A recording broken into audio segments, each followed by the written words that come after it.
అధ్యక్ష, పచ్చ కామర్ల వారికి దేశమంతా పచ్చగా అన్నట్టు ఎన్ని సంక్షేమ కార్యక్రమాలు అమలవుతుంటే గవర్నర్ గారి ప్రసంగంలో అన్ని అచ్చు గుద్దినట్టు చెబితే వాళ్ళకి అర్థం కాకపోతే ఎట్లా అధ్యక్ష? ఆ స్కూల్లో చదువుతూ అట్లా ఉంటుంది అధ్యక్ష. ఈ రోజు ఆ స్కూల్లో చదువుకుంటే అట్లా ఉంటుంది అధ్యక్ష అంటున్నా. ఈ రోజు 21,000 కోట్ల రూపాయలు రైతులు రుణమాఫీ చేస్తే వాళ్ళ కళ్ళ కనిపించకపోతే ఎట్లా అధ్యక్ష?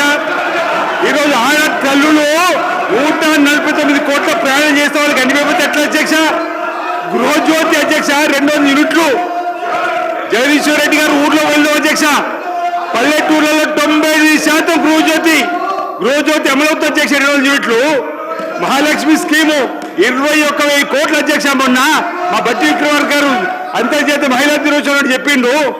ఎన్ని కార్యక్రమాలు అమలవుతుంటే ఏదో 4 బర్రెల కథ చెప్పుకుంటూ పోతే ఇంకా మేమే ఉన్నామని చెప్పనుకుంటే ఎట్లా అధ్యక్ష? ఈరోజు వాళ్ళు ఊహాలోకంలో ఉన్నారు అధ్యక్ష. ఇంకా వాళ్ళు ఊహాలోకంలో ఉన్నది. ఇంతకు చెప్పినట్టుగా ఊహాలోకంలో అధ్యక్ష. ఈ రోజు ఈ 15 మాసాల్లో ఈ ప్రభుత్వం అనేక చక్కటి సంక్షేమ కార్యక్రమాలను అమలు చేస్తున్నాం, ముందుకు పోతున్నాం. అదే గవర్నర్ ప్రసంగంలో ఉంది అధ్యక్ష. గవర్నర్ గారికి గౌరవనీయం చెప్పని కోరుతున్నాం అధ్యక్ష ఈ సందర్భంగా.